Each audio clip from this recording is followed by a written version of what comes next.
Mi grupo, que está conformado por Mariano Otero, Santiago Rodríguez y mi persona, Valeria Mejía, le vamos a exponer sobre el capítulo número 6, que trata sobre las igualdades y desigualdades del libro La Poliarquía.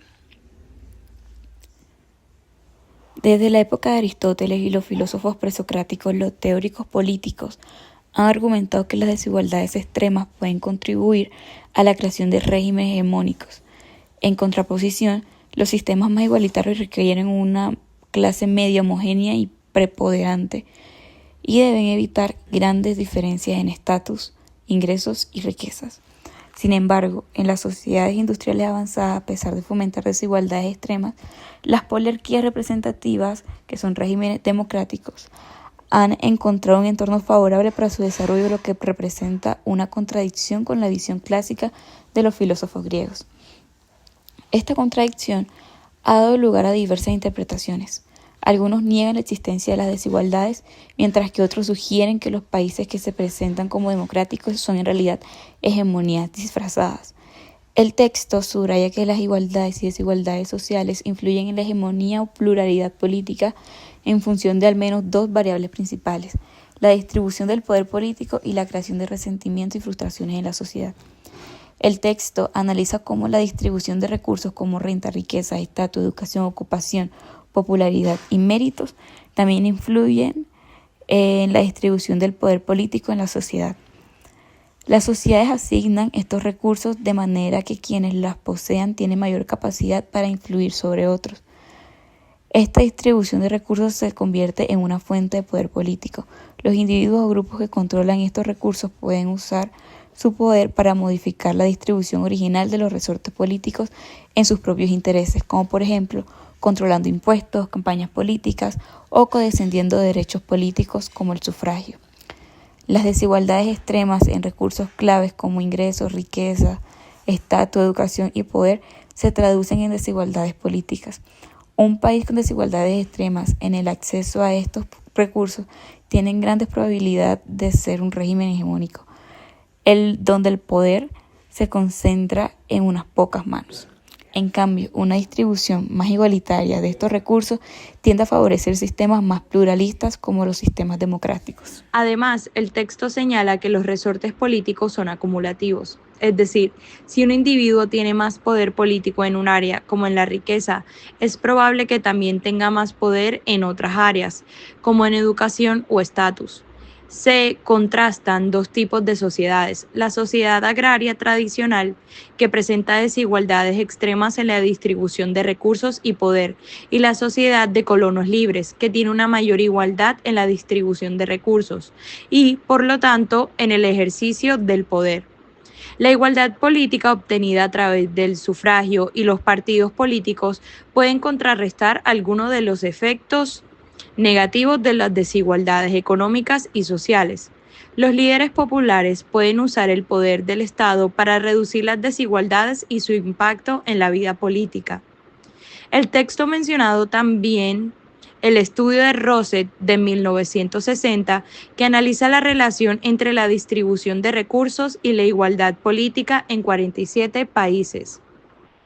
El texto presenta una relación entre el régimen político y la desigualdad en la distribución de la tierra, señalando que las oligarquías representativas, es decir, regímenes democráticos, tienden a prosperar en países donde la tierra está distribuida de manera más equitativa.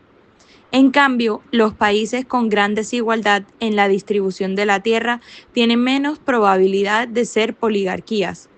De los 23 países con una distribución de tierra más equitativa, 17 son oligarquías representativas, mientras que los 24 países con distribución más desigual, solo 7 son oligarquías y 15 no lo son.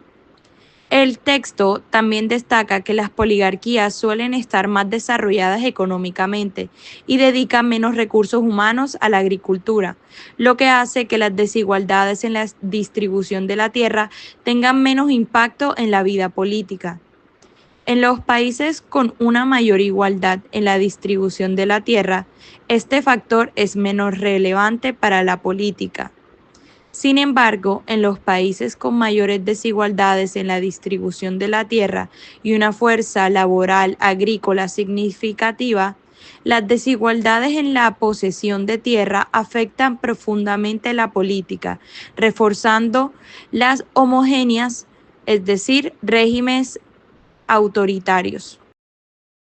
El texto aborda el impacto de las desigualdades sociales en la creación de los resentimientos y cómo estos resentimientos pueden influir en la política. Aunque las desigualdades en las sociedades industriales son menos marcadas que en las sociedades campesinas tradicionales, aún existen y pueden generar frustración, especialmente entre los estamentos menos prósperos. La pregunta que surge es por qué, a pesar de estas desigualdades, las poliarquías representativas, regímenes democráticos, pueden desarrollarse y persistir en países con grandes diferencias sociales, como en los casos de desigualdad en ingresos, riqueza o educación superior. El autor aclara que no busca justificar estas desigualdades, pero sí plantea cómo la poliarquía puede mantenerse en contextos de gran desigualdad sin generar suficiente oposición para cambiar el régimen. Una posible explicación es que cuando surgen presiones por más igualdad, los gobiernos pueden satisfacer algunas demandas del grupo menos favorecido, pero no todos. Sin embargo, en situaciones de desigualdad extrema, los grupos perjudicados no suelen presionar de forma activa por una mayor equidad. En cuanto a la respuesta del gobierno, puede ocurrir que, frente a una desigualdad manifiesta, surjan presiones sociales para remediarla, aunque también es posible que estas presiones no se concreten en demandas al gobierno. Si las presiones se canalizan, los gobiernos pueden responder de diversas formas, incluyendo reducir o eliminar desigualdades, o al menos mejorar la percepción de igualdad.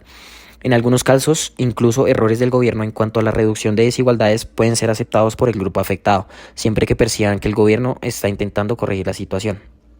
El texto menciona ejemplos históricos de gobierno que respondieron positivamente a estas demandas. Por ejemplo, el gobierno sueco en los años 30 que intentó reducir el desempleo, o las políticas del presidente Franklin Roosevelt en los Estados Unidos. Durante la misma época, estos esfuerzos ayudaron a fortalecer la lealtad al régimen entre los grupos más desfavorecidos.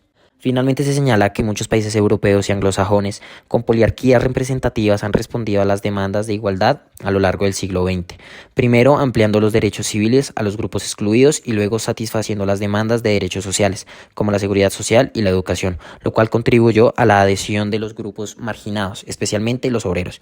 Este proceso de igualdad social política continúa hoy en algunos países, aunque a un ritmo más lento debido a las profundas reformas ya implementadas.